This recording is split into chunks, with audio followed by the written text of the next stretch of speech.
Behind me you see empty shelves that just in a few minutes will be full of the best solo board games of all time, according to my humble gamer opinion. We've created a roadmap of different categories so it's easier for you to follow along, and in each of these categories we're gonna name 2 games so you will be able to choose which games perfectly will fit in your board game solo collection. The first game I'd like to place in the shelf is Imperium Horizons. Each game you will pick a deck, for example the Japanese, and this deck is full of puzzles. And if you will solve this intricate puzzle, you will make sure that people forever and always remember the Japanese. During the game you will fight unrest and you will try to bring the civilization of barbarians to very civilized community. This one is a really crunchy game with tons of tough decisions and it's very unforgiving, but it's really lovely as a solo game. So, first one right here. But don't go anywhere because we aren't done with the resource category, because the next game here is Legacy of You.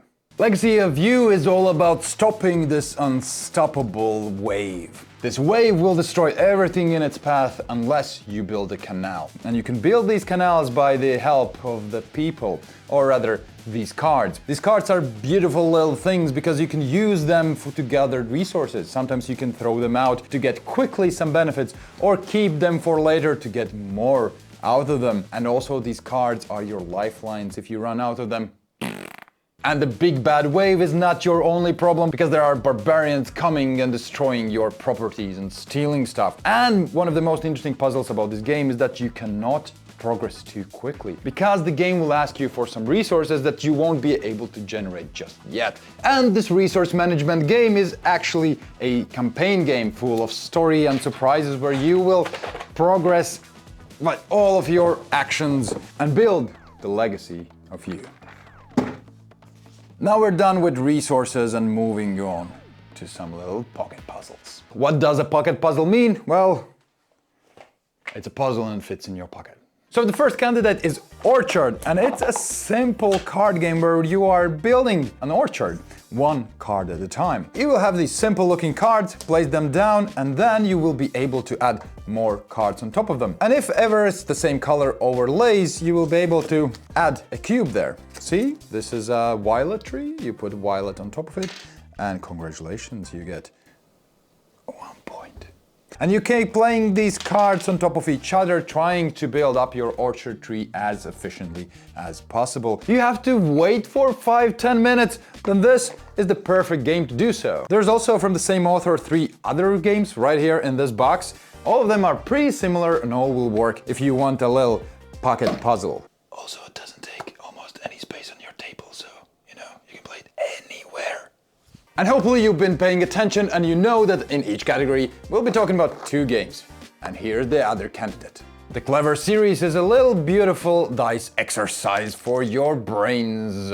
All you do is roll a bunch of dice and then pick which one die you will fill in your sheet. But be careful if you pick a die that has a lot of dots. For example, this has 5 dots. You remove all the other dice that has lower number of dots. And the problem is that you can use 3 dice each turn. If I just use this 5 and all the dice are gone, I'm kind of screwed. All of these dice will let you fill in the fields, get you tons of power that will let you fill in all other fields, and give you, well, a bunch of points. This is an amazing puzzle that I really, really love. Pocket puzzles. If you want a continuous story, if you want to make choices that will impact the future, well, play campaign games.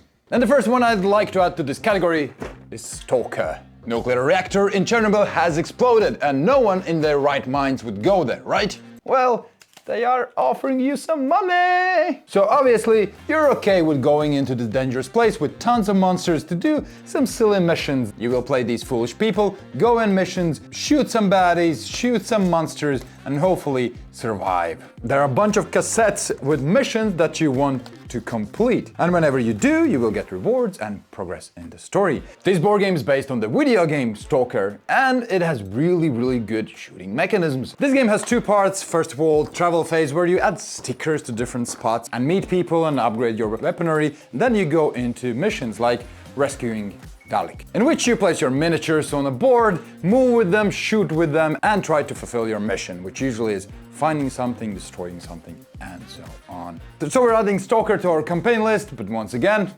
that's just the first game. You know you're a weakling if you barely can pick up a board game. But to my excuse, this one's a really heavy one. Let's do this one differently.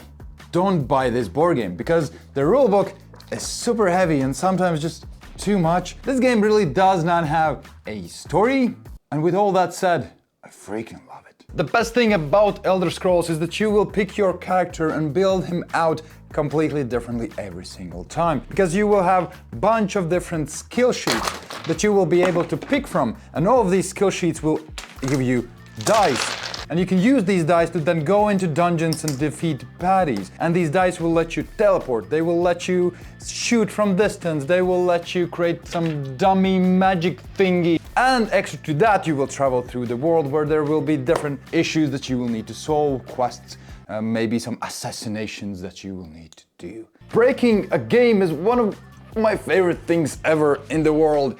So this one goes right on top of it. I hope it won't break the shelf, because it's super heavy. And on that bombshell, let's move on to brain burners. What does a brain burner mean? It means that after playing it, your head will be buzzing. Bzzz. And the first candidate for the buzzing is the Anarchy. These two sheets of paper might give you the privilege to rule in England, so be sure to use your resources carefully and fill them out as good as you can. Even though there's a lot of icons and a lot of things, all you have to do is pay some resources to then fill out fields and get the resources underneath the fields you just filled in. I just filled in an empty square, but it doesn't matter, you get the point, right? You get a resource that you can then use to fill out other squares and fields on the other sheets, and then get other resources, and so on. You create this little engine that will let you build a freaking castle that you will want to protect, and then go out and attack other castles to then get resources. It's a resource management game. These two sheets of paper give you so many choices that I already just feel my brain burning just talking about it. There's also a campaign game where you can progress from one game to the next, which means this one is a real brain burner. Anarchy goes right here, and thankfully there is an empty space right here for Spirit Island. There's a beautiful little island where you live, you being a spirit. But recently more and more invaders are coming to the island and polluting it, destroying it. And now it's your task to fight back. You will either try to scare them away by playing really scary cards like earthquakes or things, or maybe you will just try to outright kill them, which is not nice, but hey, they're polluting the land, come on. You will be playing out cards, and depending on what's written on those cards, you will be able to then move these bad guys, or just outright destroy them, or scare them away, or do other fancy-pantsy things. But why it is so tough to play? First of all, the bad guys will do some bad stuff, and then only your cards will trigger, so you have to plan ahead. Will you be able to? Well, there's only one way to find out. By playing Spirit Island. This game is a tough cookie to crack, but that's why I love it. And let's deduct our way to next category, which are deduction games. And first candidate, Core of Discovery. Core of Discovery is set in the same world as this comic book. First of all, you will have set rules in the world. For example, that logs are always really near to water, and water is really near to logs. And all other resources will have similar rules. They have to be in the same column as something else, and so on. And what you will do in your turns is just open up a single tile and see what's underneath. You will either get resources or some ability because you opened up a certain icon. But this is not a simple walk in the park, because there is a time limit. You see, there are different tasks that you need to fulfill, and at one point it will trigger, and if you won't have collected these resources that it requires, well, you lose water. And if you run out of water, I think you know what happens. So Core of Discovery, one of my favorite deduction games out there, and especially if I'm playing solo. And why I'm saying one of, because, well, at this point you should know. There's gonna be 2 games in the category, so let's move on to the next one, which is gonna be, just wait a second, Search for Planet X.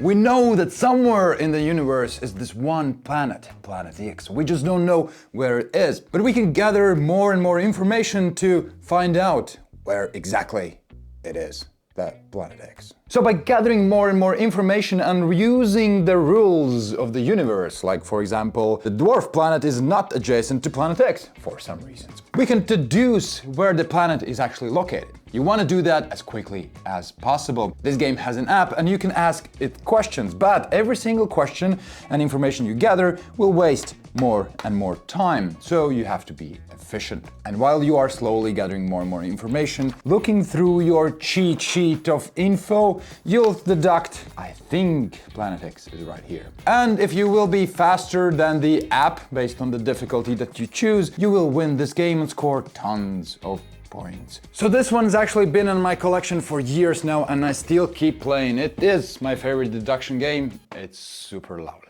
Let's move on to the most cinematic experiences you can have in board games. Board games like a movie.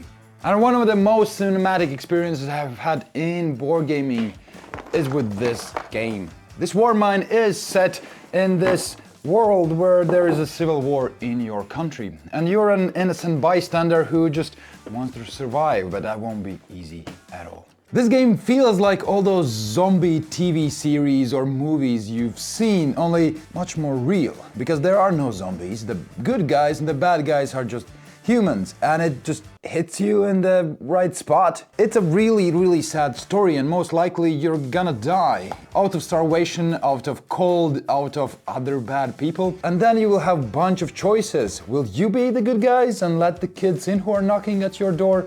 Or you will let them out in the cold because you don't have food for yourself. This game has one of the best scavenging systems because you will go out in the city and explore it. And you always will use up your stamina, which then will ask you in return more food or resources. Survival is very, very unlikely. Yet the story is gonna be epic. This board game is based on a great video game and the board game itself is also really great. And to be honest, I mostly enjoy it solo. It's a great story, like a movie, a sad one that will make you feel things, but that's what it's all about, right?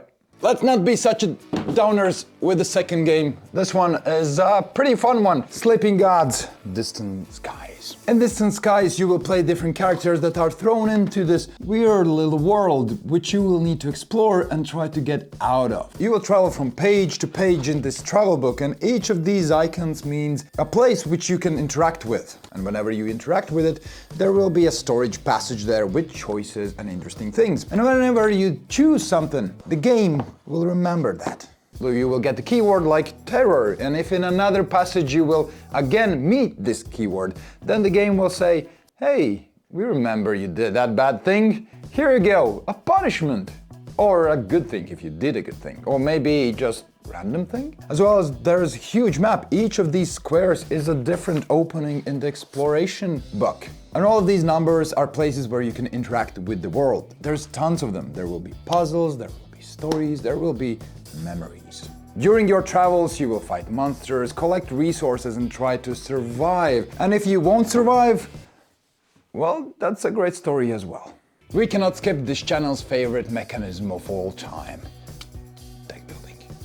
And the first candidate is Unstoppable. In Unstoppable, you will play characters that will fight evil of the world, or these weird looking fellas like this buff dude, then this egg, and these yellow people. And you can do that by building out your deck and defeating bad guys. But most unique thing about this one is that all your cards are also the enemies. So first of all, you have to defeat an enemy, and then you get this card in your hand that you can use to defeat other enemies. Oh, did I say the most unique thing? Well, there's another most unique thing, which is all your cards can be upgraded. For example, you see this card and there's a hole here. This bitten off part is there for a purpose, because you can take upgrades and place them in right here. See, now this card got stronger, but also the enemies just got stronger. And you will keep on reshuffling your deck, pulling out monsters, defeating them, getting them as cards, and then playing out to defeat other monsters. Why you want to do anything in this game is, well, to defeat these baddies, and each baddie is really unique. How you can defeat them is usually by playing out enough damage, defeating all the baddies, and then placing damage on the big ones as well. So Unstoppable goes right here. As you can see, this shelf is still empty and it says Deckbuilders. It means we're not done with the deck building category. This is one of my favorite games of all time, period. Not just solo, in general. It's great. In Slay Spire, you will play a character whose sole purpose is to defeat acts. And acts are basically this ladder that you need to climb to defeat the big bad boss. And if you do so, congratulations, you're freaking awesome. All these characters come with their own unique decks, and during the game you will be able to buy new cards to add to those decks. And why would you want to do that? Because these cards that you buy or play in general are more and more powerful and do awesome things like do damage, like poison people. And by defeating all the little minions in the way, you get more money that you can buy then potions or different relics to get stronger. So when you finally face the big baddie, you can defeat him easily. And that's how you do things. You travel through different rooms, fight baddies by playing out cards that cost you energy, and when it's said and done, you will be able to use the rewards that you get from fighting to upgrade the cards that you have. You take them out of the sleeve, turn it around, and now this card is freaking epic. Yes, this is based on a video game. Yes, this is just as good and almost the same game as the video game. And yes, you freaking need it, all right? Shut up. We've talked about brain burners, we talked about big campaign games and stuff like that. Let's talk about something simpler, something relaxing, something that warms your heart. Cute little games. Well, hello there. This has been ranked as one of the best date night games. But what if you're alone? Can't you go on a date with yourself? Well, yes you can, because this game is worth it. This game has an epic map, which you will need to use to solve crimes. If you know the Where's Waldo concept, you kind of know the game. You just need to find a specific person on this map. But to fully solve this puzzle, you will have to not only find that person, you will have to find where he was 5 minutes ago, and then where he was 10 minutes ago, and so on. So we have this case which asks us, why are these people fleeing? They are near a museum. So you find a museum right here on the map, and you see here are the same fleeing people. Then you see the next question, what happened at the exhibition? You see the exhibition right here, and there's a mummy coming out of the sarcophagus. So you keep answering these questions and finding the villains, bad guys, in any case, solving these riddles. So this is a really cute little game that definitely deserves to be in the cute category. Moving on. And let's fill in this empty space with Dorfromantik. In Dorfromantik, you're building up a territory by just picking a tile and then placing it almost anywhere on the board. But you also will have some tasks. For example, this one says, hey, please place 4 water next to me. And that's what you do. If you pull out a water, then place it next to this task. And when there will be 4 waters in this group, you will score these points. That's all that you do. You try to score as many points as you can by building out these tiles. And when you finish up one session, you will score some points, slowly unlocking different boxes of content, which will give you new kinds of tasks or new kinds of tiles that will spice up the game. You lose or win the game, you progress in it, which means that it's really a feel-good game. And that's why it's right here in the cute selection. If you've been following this channel, you know that I'm a sucker for Lord of the Rings theme, and Giannis is not here, so I'll use this opportunity to talk about the best Lord of the Rings games that you can play solo. Let's talk about the new kid on the block, Fate of the Fellowship. This one I love multiplayer as well, but the solitaire version also is epic. Your task is simple. Take the ring from the Shire to the Mount Doom and destroy it. But there's a bunch of other missions that you need to fulfill. You need to set things in motion so your path is easier or just generally doable. And all these tasks will be really close to the source material. Like for example, you need to defeat Isengard and do a bunch of other nerdy stuff that, well, I freaking love. And you will have to manage all of these things before all hope is gone, and this hope will quickly deteriorate because more and more bad guys are gonna come and destroy the world. If you're also a sucker for the theme and like to find the most efficient ways how to solve your problems, this one will be for you.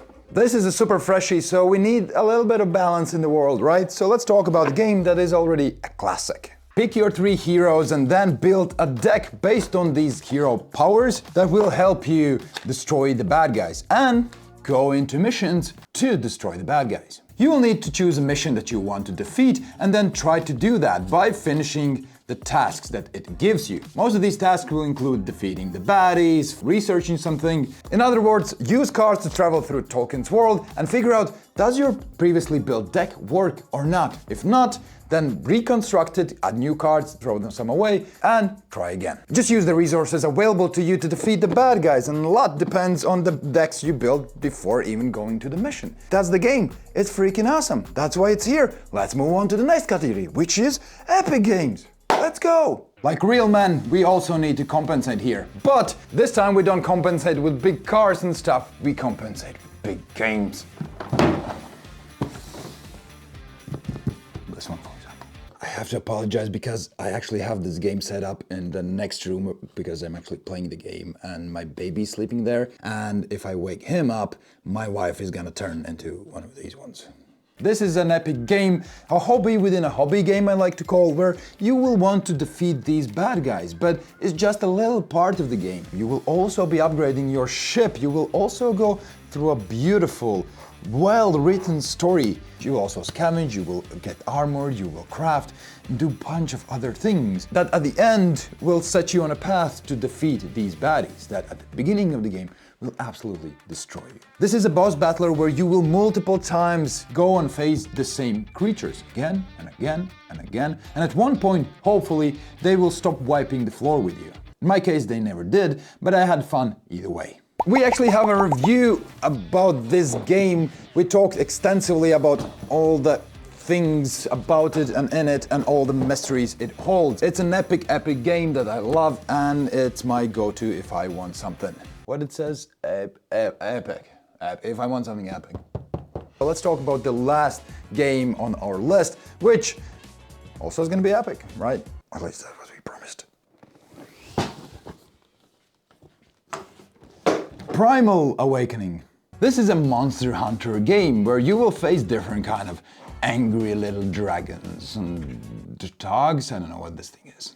But it won't be easy because these fellas are actually really smart, and whenever you hit them, they most likely will react in some kind of way. But really smart hunters figure out the patterns how these monsters work. For example, this one says, if you will play a red card, then it will attack. So just don't play a red card. And another thing that can help you is before you go into a mission, you will set up your character with awesome weapons, and you will be fighting with cards, and all of these cards kind of trigger each other and boost each other, so how you combo them is super duper important. And with this one, we close the chapter on my favorite solo board games at the moment. Primal Awakening really fits into this awesome board game collection of mine. And there you go, just in a few minutes we have filled the shelf with awesome solo board games. If you enjoyed this video, check out our other content, like for example, we have the best 2-player board games out there.